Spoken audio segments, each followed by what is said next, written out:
Hi there, it's Brenda. In this video, I'm going to give you a few quick tips for creating interactive lessons using one of my favorite tools, Nearpod. So let's get started.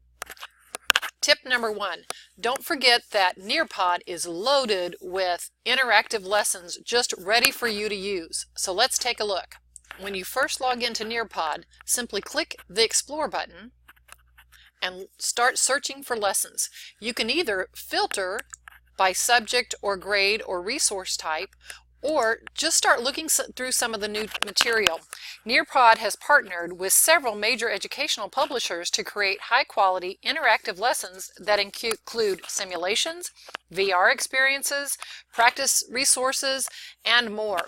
If you'll look, as I scroll down from their main menu, you'll see some of the new items that they have, and here they're sorted by publisher. These are by Max Scholar, ReadWorks, LifeLeak, Quill, Real Topics. You'll find pet simulations and so much more. You'll find VR resources.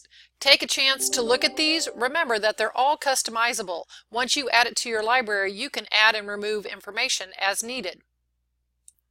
Tip number 2, use the Collaborate board for sharing of ideas or demonstrating knowledge.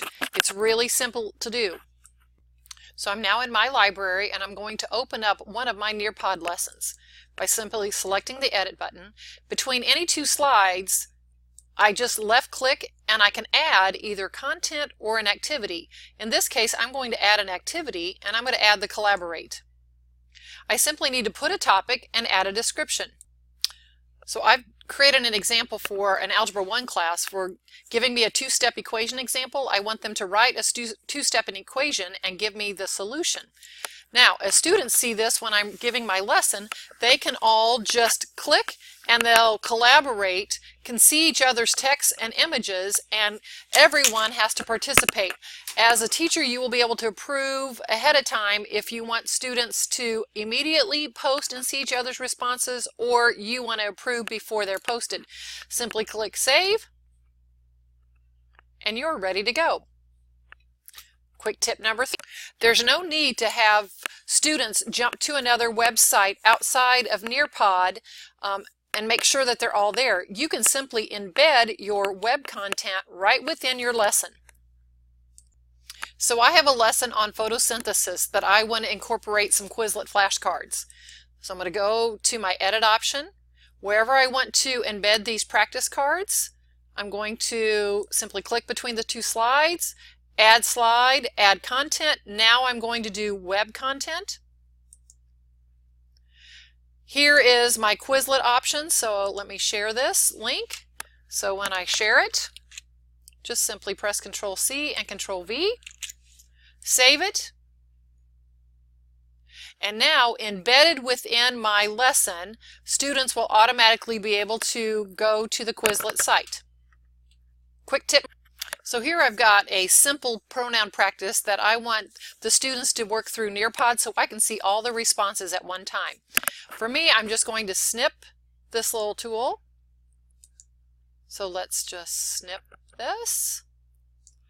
And I'm going to save my resource.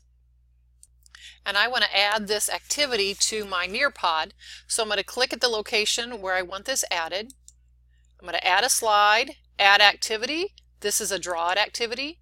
And you'll notice within the draw it activity, you can upload a whole PDF. I did not want the whole worksheet, so I just snipped mine and made it an image. I'm going to go ahead and grab my image from the upload. You can get this also from your Google Drive if it's sitting there. Mine is sitting in my pictures. Here's my quick pronoun practice. I've uploaded that, added some instructions, a title, and now I'm going to save it. All the students will have this push out to their screens, and when they submit it, I will be able to see everyone's answer at one time on my screen. And here's the student preview of it, where they can use a pen, the highlighter, they can draw a text box, use the eraser to fill this out, and they'll simply hit submit and it will show up on my screen. Okay, for our last tip. As you are working through a Nearpod, you always have the option to add activities on the fly without leaving the presentation. So let me show you this last tip. So here's my Collaborate board I created on our earlier tip. Now I want to go ahead and add another activity for the students to solve an equation for me. So on the fly, I'm in my live lesson, I can just give them an equation, share it with them, and now the students will get this on their screen. As they submit it, I can see all their answers together.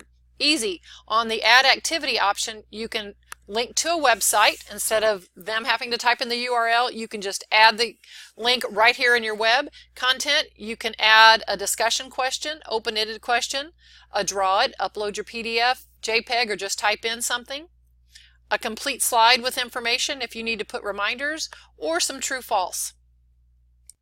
Thanks a bunch for sticking with me through these quick tips. I hope you found a few that will be useful in your classroom.